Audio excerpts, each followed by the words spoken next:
In this video, I will show you exactly how to bypass the most frustrating connection hurdles in the viral hide-and-seek hit, Meccha Chameleon.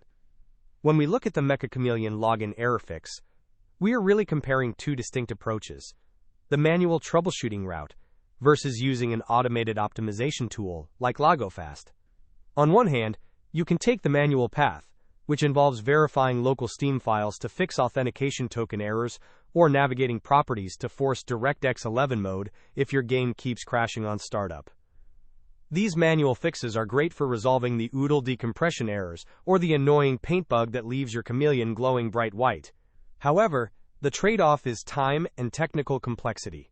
On the other side of the comparison, using a dedicated tool like LogoFast acts as a comprehensive solution for server-side network locks and high ping spikes. While the manual method requires you to identify whether the issue is a cloud save error or an Epic Online Services hook failure, the software option automatically optimizes server paths to eliminate loading hangs and login failures instantly.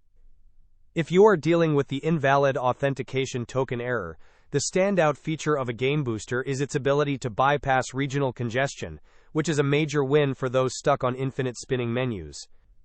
Whether you decide to tinker with game properties or use a one-click booster, getting back to sampling environmental colors with the eyedropper tool is the priority. Thanks for watching these comparison tips for fixing Meccha Chameleon. If this helped you get back in the game, please like the video and subscribe for more quick troubleshooting guides. Drop a comment below if you have found a better way to fix the camouflage glitches.